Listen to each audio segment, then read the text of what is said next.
Hello Kalokarbs! Gumawa po tayo ng strawberry ice cream.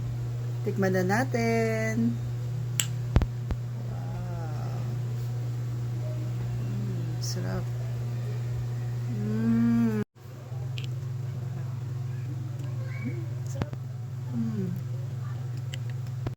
First, Kalokarbs, maglagay po tayo ng 4 to 5 pieces po na hiniwa natin na maliliit sa garapon.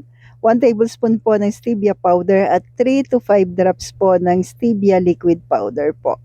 Yan, takpan muna natin Kalokarbs at ating itabi po. And yan pong ating sweetener ay available po sa grindahan. Then gawin na po natin yung ating pinaka ice cream.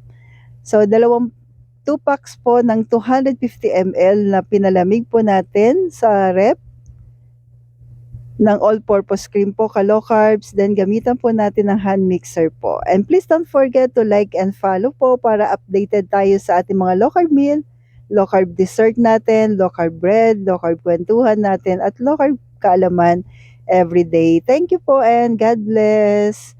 Yan, gamitan po natin ng hand mixer, Kalokarbs, para po madouble ang volume po nito. Yan. Then after po niyang Kalokarbs, mag-a-add po tayo ng ating cream cheese. 8 ounce po o kung tawagin po natin 1 pack po ng cream cheese at 1/2 cup po ng monk fruit po. Anyway, Kalokarbs, depende na po kung gaano katamis ang gusto po ninyo para sa ice cream. Ako kasi mas preferred ko po itong 1/2 cup po ng sweetener po natin. Yan. Then ito yung ating strawberry kanina. Yan po, para po mas lumabas yung lasa kasi ng strawberry. Kaya ganun po yung aking ginawa. Pero pwede naman diretso na. Yan po. Pero mas okay lang talaga yung ganito Kalokarbs. Then after po niya, naglagay ako ng konting asin para hindi naman sobrang tamis. Para yung saltiness at sweetness po ay maghalo. And then yung inad ko niyang Kalokarbs, yung gumawa po kasi ako ng strawberry juice kanina na merong kasamang almond milk. So yan po yung natira, hinalo ko lang po. Optional lamang po yan. Pero pwede naman pong wala Kalokarbs. Then tuloy-tuloy lang po natin. Yan po, nag-add pa po ako ng konti pa dito. Pamparami rin kasi yan Kalokarbs. Pero actually, pwedeng wala na po. Okay na po yun.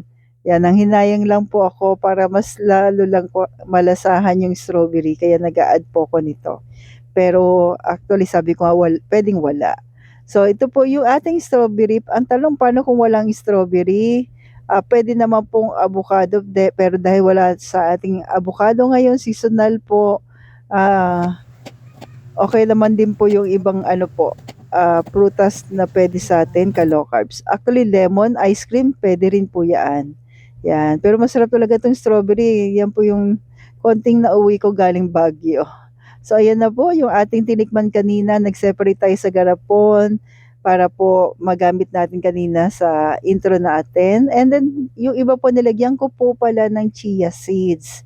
Yung marami po na ice cream natin. Dagdag na rin kasi na protina at mga vitamins kasi itong chia. Kaya, sayang naman. So, ayan, pero pwede po, optional lamang po yan. Yan, lagay na po natin sa ating lalagyan, Kalokarbs. Then, mas okay po, lagyan din natin ng strawberry din uli sa ibabaw.